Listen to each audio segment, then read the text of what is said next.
오늘은 솔로몬의 그 인생 여정에 대해서 우리가 한번 살펴보겠습니다. 이 솔로몬의 그 뜻이 바로 평화라는 그런 뜻입니다. 이 솔로몬은 다윗이 그 우리아의 아내 밧세바를 취하여 낳은 그런 아들입니다. 이 솔로몬은 이스라엘의 3대 왕으로 취임하였는데 그때 나이가 21세였어요. 이 솔로몬이 왕위를 계승하기까지는 험난한 과정이 있었습니다. 이 다윗의 두 아들이 반란을 일으킨 것입니다. 이걸 우리가 또 왕자의 난이라 이렇게 또 이야기하기도 합니다. 첫 번째 왕자의 난이 다윗 말년의 압살롬의 그런 반역입니다. 그 압살롬은 다윗이 헤브론에서 낳은 6 아들 중에 셋째 아들입니다. 근데 이 압살롬은 친누이가 있었어요. 근데 이 친누이를 이 암논, 배다른 형인 이 암논이 이제 겁탈을 하게 되고, 거기에 이제 분노를 느끼게 되고, 이 압살롬이 거기에 대한 보복을 하게 됐죠. 그래서 배다른 형 암논을 살해하고 도망을 하게 됩니다. 그 군대 장관 이제 압살롬이 이 중재를 하게 되고요. 이 압살롬은 예루살렘에 돌아왔지만은 거기에서 이제 추종자들을 모으기 시작합니다. 그리고 영모를 이제 꾀하게 된 거죠. 그리고 이제 때가 되면 이제 그 추종자들을 데리고 반란을 일으키게 됩니다. 그래서 이 압살롬이 군대를 이끌고 예루살렘을 향해서 이제 추격해 온다는 그 소식을 다윗 왕이 듣게 된 거예요. 그래서 성경에 보니까 맨발로 급하게 이제 도망을 하게 됩니다. 물론 다윗이 그 압살롬과 군대를 물리칠 수 있습니다. 그런데 다윗은 그 아들 압살롬을 살리기 위해서 이 왕궁에서 이제 피신을 하게 되죠. 결국 압살롬은 전쟁터에서 죽임을 당하게 됩니다. 그렇게 해서 이 왕자의 난이 제압되게 되지만 또 이 두 번째 왕자의 난이 이제 다윗의 노년에 아들 아도니아의 반란으로 그 반란이 일어나게 됩니다. 이 아도니아는 다윗의 넷째 아들이에요. 넷째 아들인 이 아도니아가 압살롬을 비롯해서 형들이 이 죽은 것을 보고 나서 이제는 내가 바로 왕위를 찬탈할 수 있겠구나. 그렇게 해서 이제 동조자들을 모집을 하게 됩니다.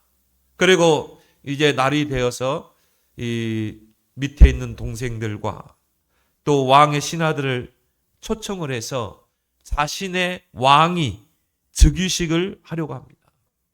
이제 이 소식을 이 나단 선지자와 또 솔로몬의 어머니 밧세바가 그 소문을 듣게 되고 이제 급하게 다윗 왕 앞으로 가게 되죠. 다윗은 이미 나이가 늙어서 죽음을 앞두고 있는 그런 나이였습니다. 그래서 그 다윗 왕에게 그런 이 아도니아의 반란을 이야기하면서 그 아들 솔로몬에게 빨리 즉위식을 해야 된다. 그렇게 해서 급하게 서둘러서 이제 그 다윗과 또 밧세바의 아들인 솔로몬을 왕으로 기름 부어 세우게 됩니다. 그리고 전 이스라엘 백성에게 나팔을 불어서 이제 이스라엘의 새 왕이 즉위했다는 것을 알리게 됐죠. 이제 그 소식을 이 아도니아가 듣게 됩니다. 그래서 성전에 있는 제단불을 붙잡게 되죠. 제단불을 붙잡고 이제 살려달라고 애걸애걸 합니다. 제단불의 특징이 뭡니까? 제단불을 붙잡으면 누구도 죽일 수 없어요. 여호와의 제단불을. 그리고 이제 재판을 통해서 이제 거기서 사형을 처하든지 금고형을 하게 됩니다. 재판 때까지는 제단불을 붙잡고 있어야 돼요. 그런데 어떻게 합니까? 솔로몬이 칼로 내려치죠. 그렇게 해서 이제 두 번째 왕자의 난도 제압을 당하게 됩니다. 그리고 이제 솔로몬은 왕이 되어서 그 왕위를 경고히 하게 됩니다. 왕위를 경고히 한 후에 제일 먼저 한 일이 뭐냐? 기브온 산당으로 내려가서 여호와 앞에 제단을 쌓게 되고 그 제단에 일천번제를 드리는 것입니다. 그래서 오늘 첫 번째는 뭡니까? 대지는 일천번제를 쌓은 일천제단을 쌓은 솔로몬입니다. 이 솔로몬의 그 왕정의 시작은 제단을 쌓는 것에서부터 시작됐어요. 여러분이 모든 일의 시작을 여호와께 제단을 쌓는 그것부터 시작하길 바랍니다. 여러분이 일을 하든지 무엇을 하든지 여러분의 모든 시작은 예배로 시작하라. 바로 여호와 앞에 제단을 쌓는 거죠. 영적 예배를 드리는 거죠. 나를 하나님 앞에 산 제물로 드리는 것입니다. 그게 바로 예배예요. 그래서 일천번제를 여호와 앞에 드리는데요. 이 번제는 자신을 온전히 태워서 여호와께 드리는 것입니다. 그래서 희생 제물을 그 번제단 위에 올려서 온전히 태워서 하나님께 드리는 것입니다. 그걸 뭘 말하죠? 나 자신을 여호와 하나님 앞에 제물로 드립니다. 온전히 드립니다. 이제 내가 여호와를 위하여 온전히 헌신하겠습니다. 그 헌신의 의미가 바로 번제입니다. 그런데 일천번제를 드렸다니 대단한 거죠. 솔로몬은 일천번제를 여호와 앞에 드림으로 여호와 하나님 앞에서 자신을 온전히 드려서 헌신하겠다는 그런 믿음의 고백을 하게 된 것입니다. 여기서 우리가 교훈 삼을 것이 뭡니까? 여러분이 무슨 일을 시작하든지 일을 시작할 때 먼저 제단을 쌓는 것부터 시작하라. 솔로몬의 왕정의 시작은 뭡니까? 일천번제를 드리는 것에서 시작됐어요. 잠언 16장 1절에 마음의 경영은 사람에게 있어도 말의 응답은 여호와께로부터 나오기 때문이에요. 여호와 하나님이 응답하시고 축복해야 돼요. 잠언 16장 9절에 사람이 마음으로 자기의 길을 계획할지라도 그의 걸음을 인도하시는 이는 여호와시니라. 우리가 아무리 좋은 계획을 세우대요. 하나님이 우리의 걸음을 인도하지 않고 하나님이 우리의 하는 일에 축복하지 않으면 결국 뭡니까? 내 힘으로 하는 것은 결국 여호와께서 세우지 않는 성은 무너진다고 그랬어요. 그렇죠? 그래서 우리는 무슨 일을 시작하든지 여호와 앞에 제단을 쌓아야 되는 것입니다. 충분히 기도하고 그리고 언약을 붙잡고 여러분이 그리고 시작해야 돼요. 응답을 미리 받고 시작하는 것입니다. 하나님이 그 기도를 그 일천번제를 기쁘게 받으신 거예요. 그래서 5절에 하나님께서 꿈속에 이제 솔로몬에게 나타나십니다. 기브온에서 밤에 여호와께서 솔로몬의 꿈에 나타나시니라. 하나님이 이르시되 내가 내게 무엇을 줄고 너는 구하라. 그때 솔로몬이 뭐라고 그랬어요? 주의 종 내 아버지 다윗이 여호와 앞에 성실과 공의와 정직한 마음으로 주와 함께했고 또 주께서는 그에게 은혜를 베푸셨고 주께서 또 그를 위해 큰 은혜를 주사 오늘같이 그의 자리에 앉을 이 아들을 그에게 주셨나이다.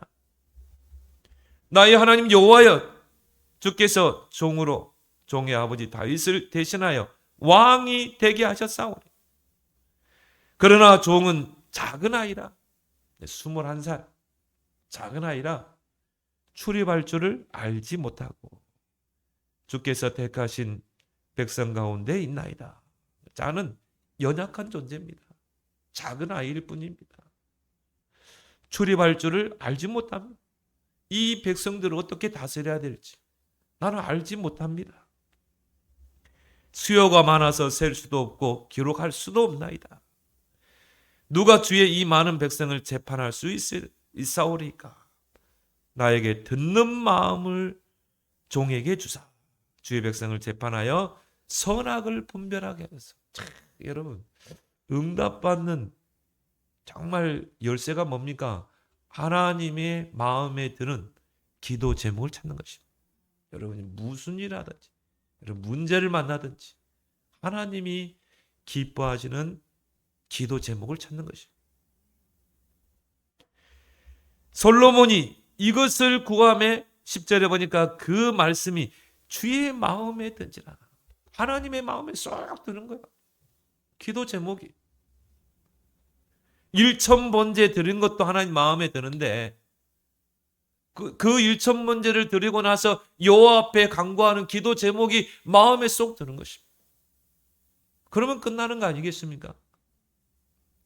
그래서 11절에 보니까 이에 하나님이 그에게 이르시되 네가 이것을 구하도다. 자기를 위하여 장수하기를 구하지 아니하며 부도 구하지 아니하며 자기의 온수의 생명을 멸하기도 구하지 아니하고 오직 송사를 듣고 분별하는 지혜를 구하였으니 내가 내 말대로 하여 내게 지혜롭고 총명할 마음을 주노니 내 앞에도 너와 같은 자가 없거니와 내 뒤에도 너와 같은 자가 일어남이 없으리라. 무슨 축복이죠? 전무후무한 축복. 진짜 이런 여러분이 믿음이 있길 바랍니다. 우리 후대들이요, 솔로몬과 같이 이런 사람이 돼야 돼요. 이런 영적 서밋을 키워야 되는 것입니다. 내가 너에게 전무후무한 응답을 하겠다. 근데 중요한 건 13절에 뭐라고 하세요? 내가 또 내게 구하지 아니한 부귀와 영광도 내게 주노니 내 평생의 왕들 중에 너와 같은 자가 없을 것이라. 이건 따라오는 거죠. 우리가 추구하는 게 아닙니다. 여러분이 하나님 마음에 쏙 들면요, 하나님은 모든 것을 다 몰아가십니다. 플랫폼 축복 아닙니까? 요셉이 어디에 있느냐에 따라서 하나님이 모든 축복을 다 몰아가잖아요. 여러분 축복, 하나님의 축복을 받고 성공하는 방법이 그렇게 어렵지 않아요. 하나님이 원하시는 것을 찾아내는 것입니다. 문제 속에서, 일 속에서, 사건 속에서 하나님이 기뻐하시는 계획이 뭘까? 하나님의 선하신 계획이 뭘까? 이걸 보지 못하고 우리는요, 그 사실만 보거든. 여러분이 올해는 꼭 찾아내길 바랍니다. 하나님은 여러분에게 주지 못해서 안달이 나신 분이에요. 하나님은 여러분을 어떻게 축복하는 줄 아세요? 누르고 흔들어 사고 넘치도록 안기어 주실 거다. 하나님은 주고 싶어서 안달이 나신 분인데 내가 그릇이 안 돼 있어. 내가 아직도 창세기 3장 6장 11장 내가 아직 그릇이 안 돼 있어. 그릇이 안 돼 있는데 어떻게 하나님 붓겠어요? 올해는 여러분의 그릇을 다 바꾸길 바랍니다. 그릇을 바꾼다는 건 다른 게 아니야. 생각만 바꿔버려. 생각. 정말 하나님이 원하시는 그 기도 제목이 뭘까? 여러분이 올 한 해도 뭐 중요한 일을 앞에 두겠죠? 이걸 통해 하나님이 기뻐하시는 것이 뭘까? 꼭 찾아내길 바랍니다. 하나님이 원하시는 기도 제목을 찾아내면 끝난다니까요. 지혜뿐이 아니라 구하지 않은 것까지도 다 약속한 것입니다. 솔로몬과 같이요, 지금까지 지구상에 솔로몬과 같이 부와 귀, 영광을 누린 사람은 없습니다. 그래야 언약 성전을 세울 거 아닙니까? 여기서 우리가 교훈을 삼아야 될 게 뭡니까? 모든 일을 시작할 때 미리 응답을 받고 시작하는 것입니다. 여러분이 시작하고 응답받는 게 아니에요. 이미 응답을 다 받은 거예요. 이 기브온 산당에서 이미 응답을 다 받고 시작한다니까요. 그리고 왕의 일을, 왕정을 하는 것입니다. 그리고 성전 짓는 것입니다. 그래서 우리가 말씀의 흐름을 따라가는 것입니다. 그리고 우리가 하나님 앞에 기도의 제단을 쌓는 것입니다. 말씀의 흐름 속에서, 강단의 흐름 속에서 정확한 언약을 붙잡고 충분한 기도의 제단을 쌓아야 돼요. 언제까지? 내 마음의 확신과 응답이 올 때까지. 그리고 시작하는 것입니다. 거기에서 나오는 성경 구절이 뭡니까? 네 시작은 미약하였으나 네 나중은 심히 창대케 되리라. 믿습니까? 두 번째는 삼뜰 언약 성전을 건축한 솔로몬입니다. 우리가 솔로몬 성전을 또 다윗 성전이라고 부르는 이유가 있습니다. 이 다윗은요, 평생을 성전 지을 준비를 했던 인물이에요. 그 기름 부음을 받고 나서면서부터요, 평생, 그러니까 그때가 10대 아니겠습니까? 한 15, 그 정도 될 때. 그때 사무엘 선지자를 통해서 기름 부음을 받았다니까요. 그 사무엘 선지자가 다윗에게 기름을 붓고 두 가지 미션을 전달하죠. 너는 왕이 되면 망대를 세워야 돼. 망대를 세워서 나라를 견고하게 세워야 돼.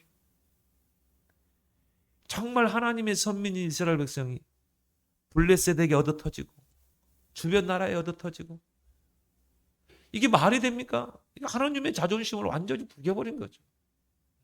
아니, 이스라엘 하면 선민 아닙니까? 하나님이 택한 백성 아니에요? 그런데 늘 시달리는 거예요. 왜 그래요? 언약 놓치. 그래서 너는 왕이 되면 나라를 정비하고 곳곳에 망대를 세워라. 나라를 부강한 나라로, 강한 나라로 만들어라. 그래서 다윗이 왕이 돼서 한 게 뭡니까? 1,000군데 망대를 세웠다니까요.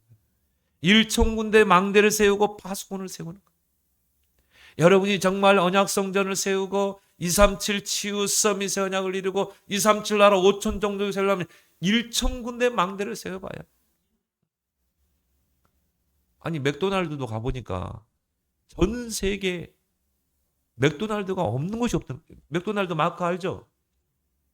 그 노란 그 맥도날드 마크가요, 후진국에 가득 있더라니까요. KFC가 있더라니까요. 야, 이게 진짜 우리는 이런 응답을 못 받나?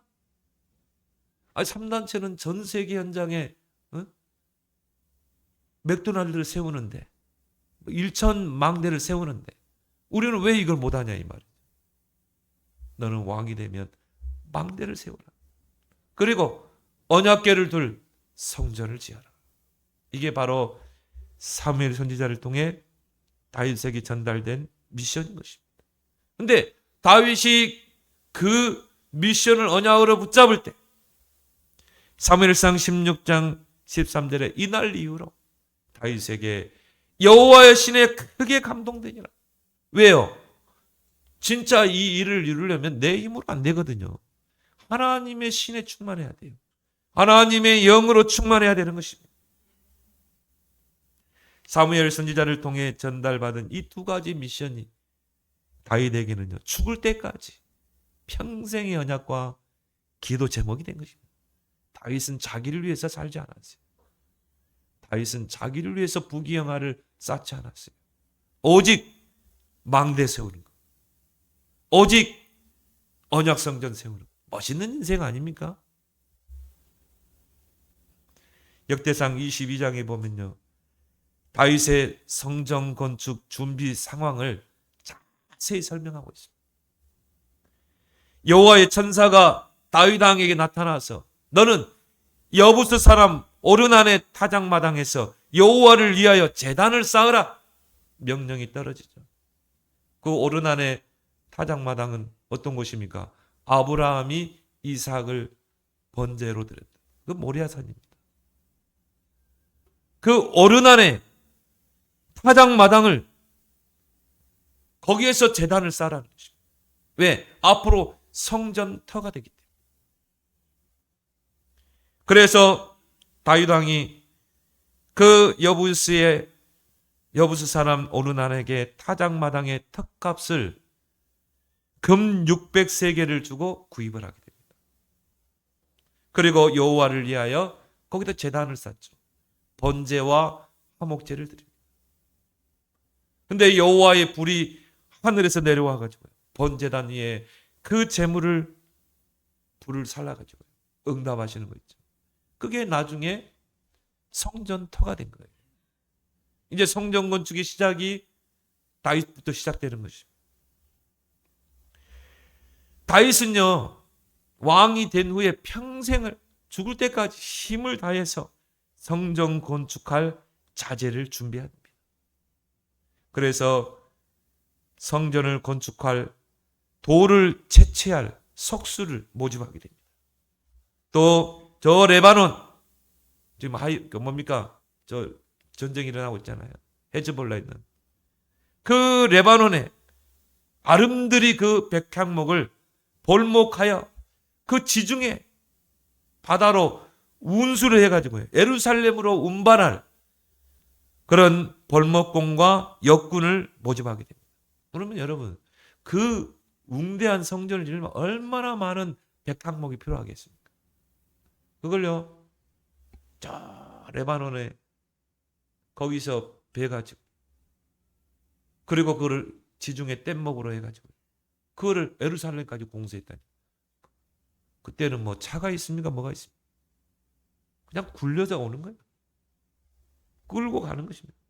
그 뭐 우리 사람 몇 사람 이렇게 해야 돼, 닿을 수 있는 그런 큰 백향목을요, 끌어가지고 예루살렘까지 공수하는데 얼마나 많은 역군들이 필요하겠습니까? 또 벌목공이 필요하겠습니까? 그 준비를 다윗이 다 한 것입니다. 또한 돌을 다듬을 석공들과 성전 기물을 조각할 목수들을 모집합니다. 그리고 금이나 은으로 성전 기물을 세공할 그런 장인들을 모집합니다. 역대상 22장에 보니까요, 그 역군만 3만 명, 짐꾼이 7만 명, 석공이 8만 명, 감독관이 3,300명. 그러면 총 그 재료를 준비하는, 돌을 준비하고 또 그런 백향목을 준비하고 운반하고, 또 거기에는 또 그 역군들을 위해서 밥도 먹여줘야 되잖아요. 그 인원만 18만 3,300명이 소요된 것입니다. 근데 중요한 거는요, 여기서 중요한 키포인트가 뭐냐면, 그 모든 벌목공, 역군, 석수, 또 목수, 장인, 이 사람들이 다 이방인들로 모집했다는 거예요. 이방인들. 그래서 역대상 22장 1절에 보니까 이스라엘 땅에 거류하는 이방 사람을 모아 석수를 시켜 돌을 다듬게 하라. 저 시몬과 저 두로에 있는 사람들을 역군으로 쓰라는 것입니다. 그래서 18만 3,300명이 이 성전 건축의 모든 재료를 준비하는데 다 쓰여졌는데요, 그 중에 18만 중에 13만이 바로 외국인이었어요. 주변 나라였어요. 뭘 이야기하죠?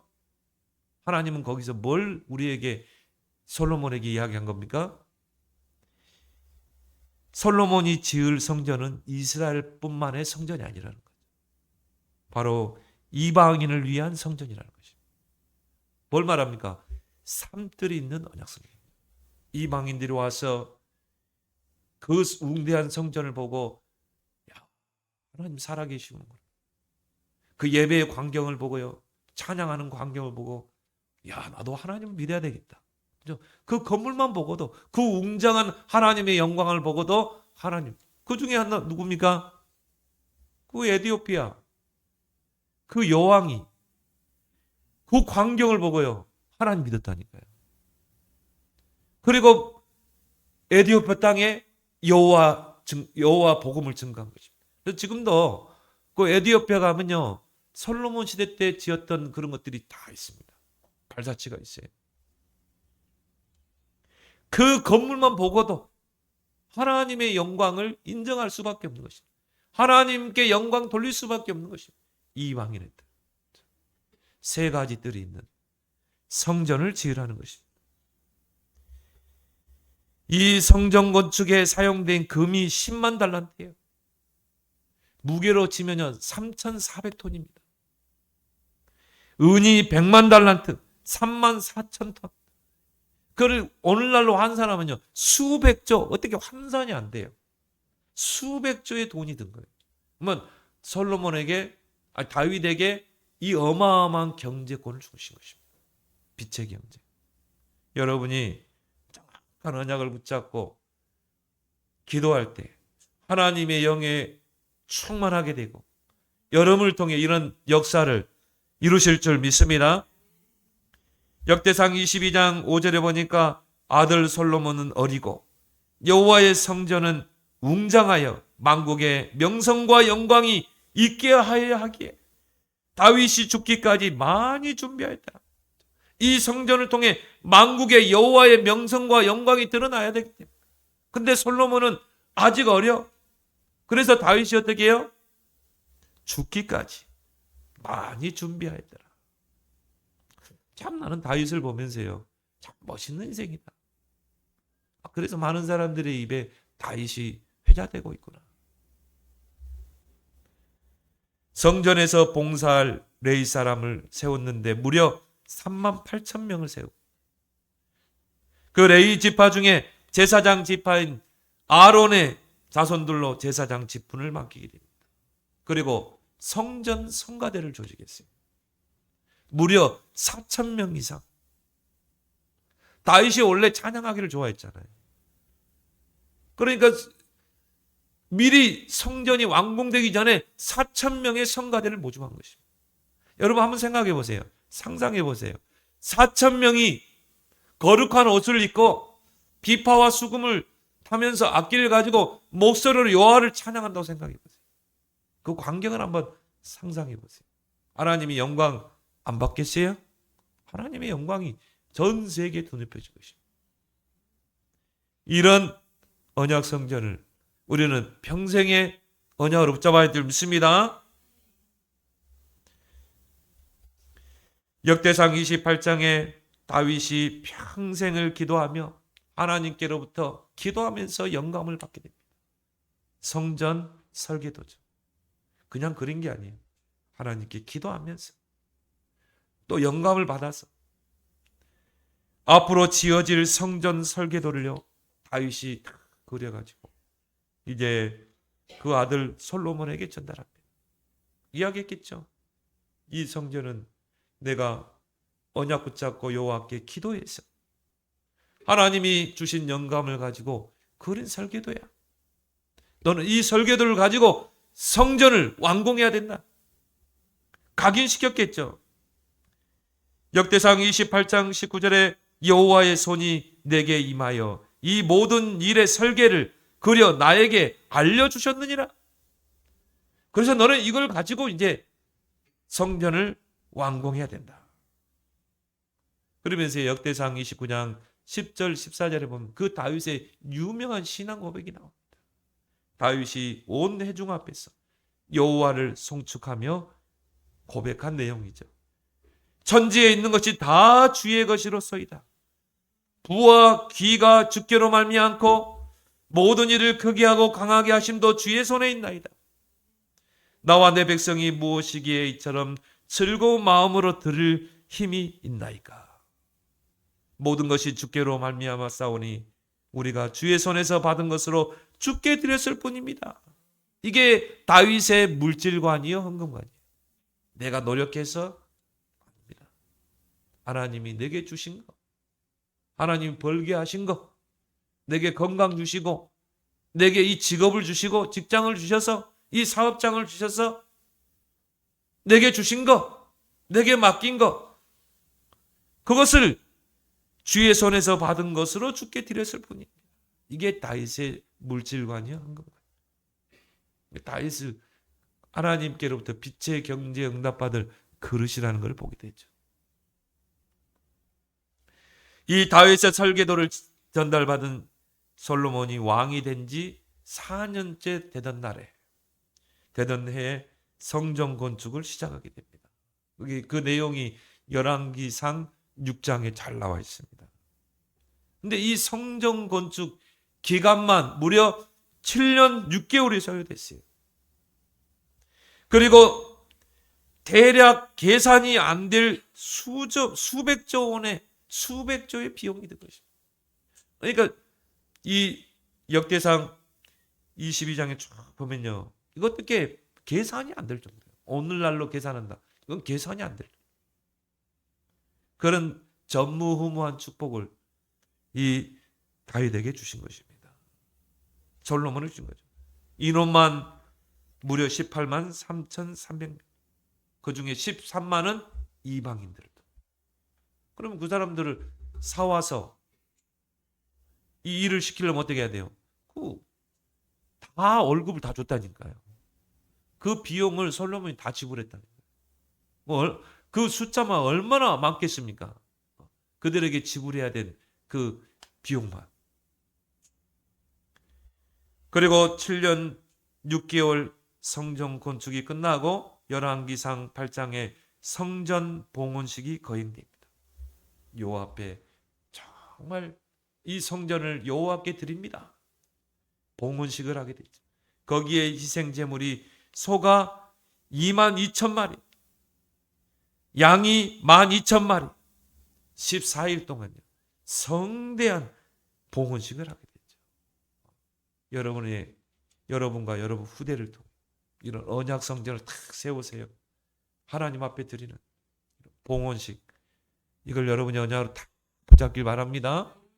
그게요 사도행전 2장 17절 18절이니까 말세에 내가 남녀정에 성령을 부으리라.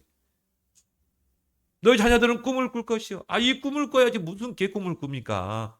이런 꿈을 꿔야지. 환상을 보고 장래일을 꿈꾸며 이게 나의 비전이 되고 이게 나의 꿈이 되고 이게 나의 CVDIP가 되고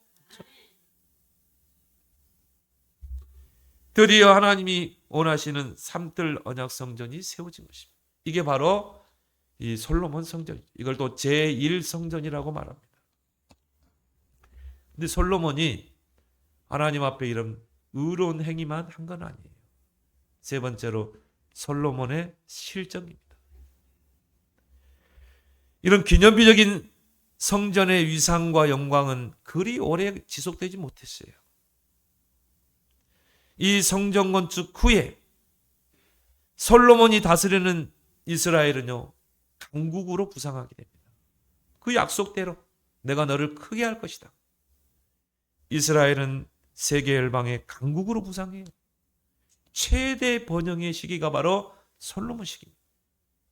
하나님의 약속대로 그대로 축복하신 거죠. 오늘 13절에 내가 또 내게 구하지 않은 부귀와 영광을 내게 주겠다. 내 평생의 왕들 중에 너와 같은 자 없게 하겠다. 그 약속대로요. 솔로몬 시대 때 부귀와 모든 영광을 다 솔로몬과 이스라엘에게 허락했어요. 이스라엘은 이제 강국으로 서게 된 것입니다. 영토가 확장되고 주변 나라들이 조공을 바치게 됩니다. 전에는 이스라엘을 괴롭혔던 블레셋, 모압, 암몬, 두로, 아람 그 주변 나라들이 이제는 이스라엘에게 조공을 바치는 그런 역전의 역사가 일어난 것입니다. 그런데 거기에서 이제 솔로몬이요 야심이 드러난 거죠. 바로 창세기, 숨겨진 창세기 3장, 6장, 11장이 드러나는 것입니다. 이때 주의해야 돼요. 다윗도 마찬가지죠. 정말 다윗이 얼마나 하나님이 축복을 했습니까? 그런데 그때 주의해야 돼요. 응답 받았을 때 솔로몬의 야심이 드러나게 됩니다. 주변 나라와 정략 결혼을 하게 됩니다. 주변 나라들 왕의 딸들을 이제 아내로 삼게 됩니다. 그건 뭐죠? 볼모로 삼는 거예요. 앞으로 조공 안 바치면 이 딸은 이제 못 볼 줄 알아. 볼모로 잡는 거죠. 우리나라도 그랬잖아요. 청나라가 우리나라를 침입해가지고 어떻게 했습니까? 왕의 딸들을 붙잡아 갔잖아요. 정략 결혼입니다. 그렇게 해서 뭡니까? 자기의 세력을 키우려고 합니다. 그 솔로몬의 후궁이 700명이었다니까요. 첩이 300명. 그런데 중요한 거는 그 왕의 딸들이 시집 올 때 그냥 옵니까? 아니죠. 그들이 섬기는 우상을 들고 온 것입니다. 그 솔로몬 왕은 종교에 대해서 관대한 정책을 썼어요. 이스라엘은 오직 유일신자잖아요. 그런데 하나님에게서 마음이 점점 멀어진 것입니다. 이제는 영토 확장, 뭔가 나의 이름을 새기는 것. 그러다 보니까 종교에 대해서 관대한 정책을 펴게 되죠. 그러니까 이 왕들의, 주변 나라의 왕들의 딸들이 시집 와서 그 우상을 가지고 들어왔다니까. 우상을 섬기는 산당을 세워야 되잖아요. 그걸 허락했다니까. 그러면 산당 안에는 또 누가 있습니까? 그 신을 섬기는 제사장들 있잖아요. 이스라엘 온 천지의 산당이 세워집니다. 그래서 바알, 아세라, 아스타롯 이런 우상의 상당, 가증한 밀곰, 그모스, 몰렉 그런 신당. 여러분, 밀곰, 그모스, 몰렉은 뭡니까? 인신 제사를 드리는 것입니다. 어린 아이들을 이 신에게 제물로 드리는 거예요. 이런 행위가 이스라엘 땅에서 자행됐다니까요. 그러면 백성들은 점점 여호와에게서 멀어지게 되겠죠.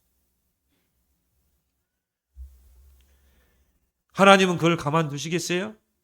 그때부터 솔로몬의 대적들이 곳곳에서 일어나게 됩니다.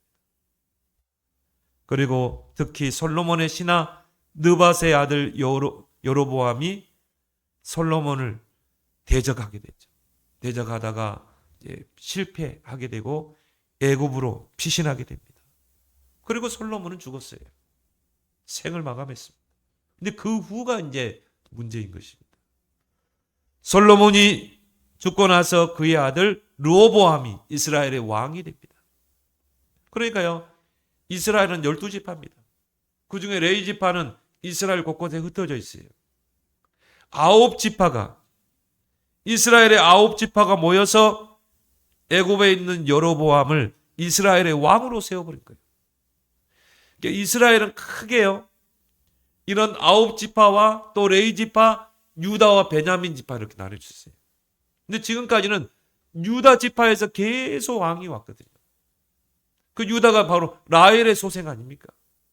라헬을 통해서, 야곱과 라헬을 통해서, 그 아들을 통해서 쭉 이제 뭡니까? 유다 지파를 통해서 이제 그 아들들이 나오게 돼요. 아, 라헬의 아들이 아니죠. 레아의 아들입니까? 그렇죠. 레아의 아들이 맞습니다. 시정하겠습니다. 그러니까 이스라엘 그 9지파가 우리는 이제 저 유다인들의 왕의 말을 듣지 않겠다는 것입니다. 그렇게 해서 이스라엘 땅이 두 쪽으로 갈라지게 됩니다. 바로 북이스라엘과 남유다죠. 꼭 우리나라와 똑같은 상황이에요. 저는 이스라엘과 우리나라를 비교하면서요, 너무너무 비슷하다. 두 민족의 특징 중에 특징이 뭡니까? 사라지지 않았어요. 지금까지 많은 민족이 사라졌거든요. 한 나라에 그냥 합류되기도 하고 민족성이 말살되고, 또 우리나라도 역시나 외세 침입을 받고 얼마나 많이 민족성을 말살시키려고 했습니까? 뭐 장시개명, 그래도 일본말 쓰게 하고 그런 일들이 자행됐지만 끝까지 살아남은 두 민족이 바로 뭡니까? 유대인과 한민족입니다. 그리고 땅이 적어요. 그리고 주변에 강대국이 다 둘러싸여 있어요. 그리고 이 역사를 보면 이스라엘도 두 쪽으로 갈라집니다. 북이스라엘과 남유다로. 우리나라도 지금 남북이 대치하고 있잖아요. 너무너무 비슷한 거 있죠. 그래서 우리가 조선시대 때는요, 선교사들이 우리나라를 제2의 동양의 예루살렘이라고 했어요. 하나님의 계획이 있겠죠? 이스라엘 땅이 두 쪽으로 갈라지게 됩니다. 북이스라엘과 남유다로. 그리고 이스라엘 땅에 두 왕이 생기고 두 왕조가 들어서게 됩니다.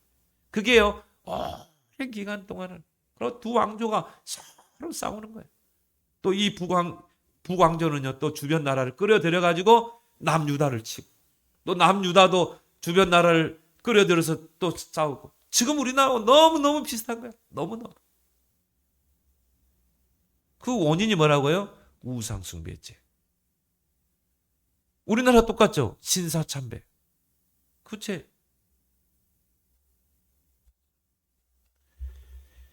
그래서 북이스라엘의 통치 기간은 209년, 남유다 통치 기간은 345년입니다.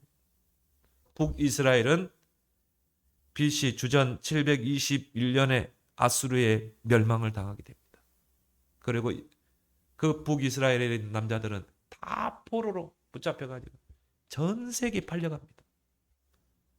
그리고 저 북이스라엘 땅에는요, 이방 사람들을 이주시켜가지고 완전히 혼합 민족을 만들어버려요. 유대인의 정체성, 이스라엘 정체성이 완전히 사라져버린 거예요. 그래서 그 땅이 상징하는 땅이 사마리아 아닙니다. 그러니까 유다 민족들이 그 사마리아가 상종을 하는 거예요. 왜? 저들은 이스라엘이 아니야. 혼합 민족이야. 근데 거기를 예수님이 갔다니까요. 그 사마리아 땅을 예수님이 가서 복음 전했잖아요. 수가성 우물가에 있는 여인에게.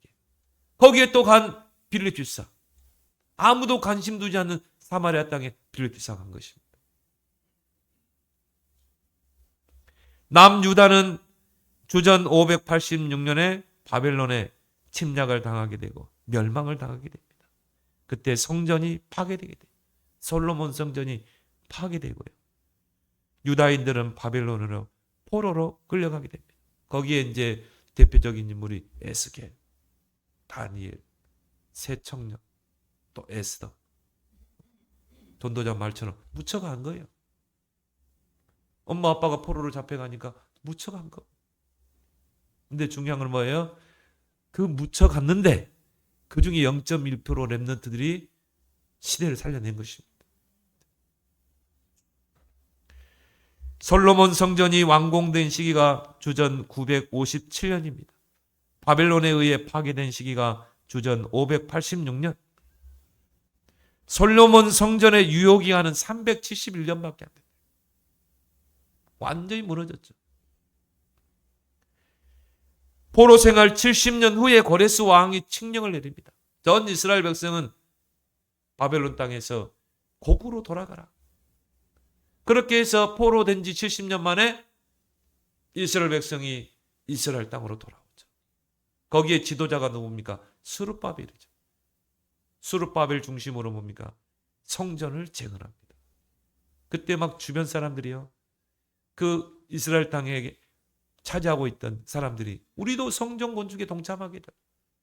그러니까 뭡니까? 그건 안 된다. 너희들은 유대인이 아니야. 이미. 너희들은 혼합된 여호와 섬기지도 않지 않냐. 그래가지고 한 손에는 칼을 들고 한쪽에는 이 기구를 들고 성전을 건축합니다. 얼마나 많은 집요한 방해가 있는지 몰라요. 싸우면서 또 건축하고 또 싸우면서 건축하고. 이게 바로 스룹바벨 성전 제2 성전입니다. 물론 세 가지 뜰이 있었겠죠. 근데 중요한 거는 그 성전이 지어졌는데 그 안에 내용이 있냐 이거잖아요. 삼뜰의 내용이 있느냐 이거잖아요. 근데 시간이 지나면요, 이 삼뜰의 내용이 희석됩니다. 로마 속국 시대가 오죠. 그 로마 속국 시대 때 헤롯 왕이 멀쩡한 스룹바벨 성전을 헐었다니까요. 멀쩡한 성전을 허물고 자기의 뭔가를 드러내기 위해서, 유대인들에게 환심을 사기 위해서 성전을 다시 짓습니다. 그게 바로 뭡니까? 헤롯 성전입니다. 무려 46년에 걸쳐서 제3의 성전, 바로 헤롯 성전을 짓게 되죠.